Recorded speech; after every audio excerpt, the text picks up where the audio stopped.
Elsewhere, there is a possibility that several members of parliament elected on the ODM ticket may fail to defend their seats under the party in the next general election.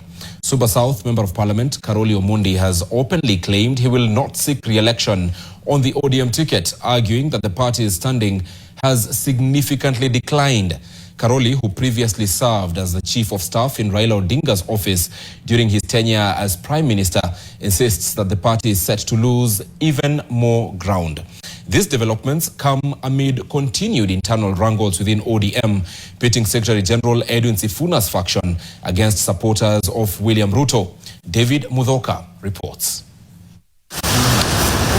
It is during an exclusive one-on-one sit-down with NTV that the Suba South lawmaker dropped the bombshell, confirming he will break ranks with the country's second-largest party, ODM, in the run-up to 2027. As a matter of fact, I think I will run for re-election on a different party. That is for sure. Which party it is and who I'm associating with, those we will discuss later. The only thing I can say, it is not one of the parties that you know. Caroli says he prefers exiting on his own terms, citing long-standing bad blood with the ODM brass. The first-term MP was among 9 ODM lawmakers who controversially visited President William Ruto at State House in February 2023, a time when ODM was firmly in opposition, drawing sharp backlash from then-party leader, the late Raila Odinga. No, ODM was to try to expel us, and it was wrong, because there's nothing wrong that we did by engaging with the president on development. Ruto won the elections fair and square. We had to recognize him. So we engaged with him. But when the party tried to expel us, they lost in court. Actually, I have a court order. They are supposed to pay me 690,000, which I've not claimed. Yeah, and it is hanging out there with the lawyers. On the ODM-UDA partnership, popularly referred to as the broad-based arrangement, which has split the Orange Party down the middle, Omondi is among leaders calling for a reassessment. We are not apologetic about being in the broad-based government.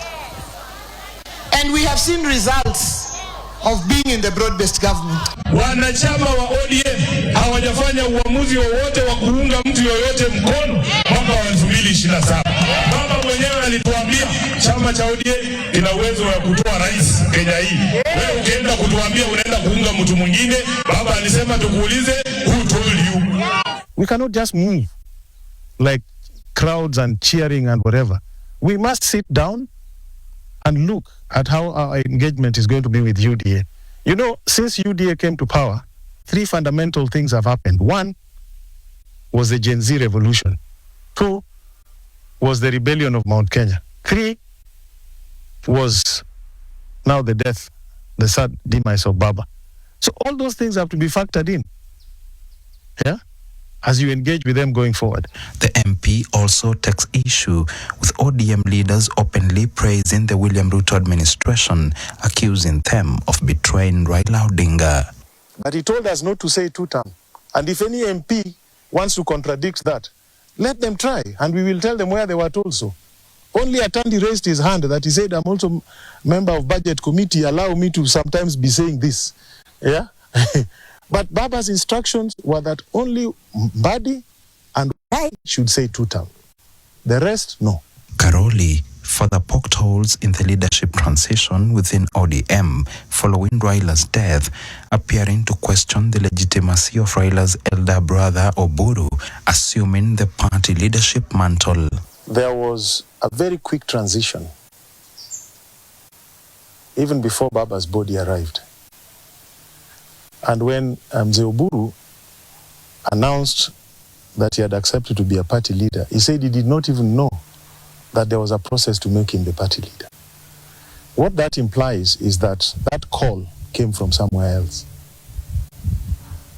And that worried me, because it therefore seems that ODM is getting directions and control from somewhere else.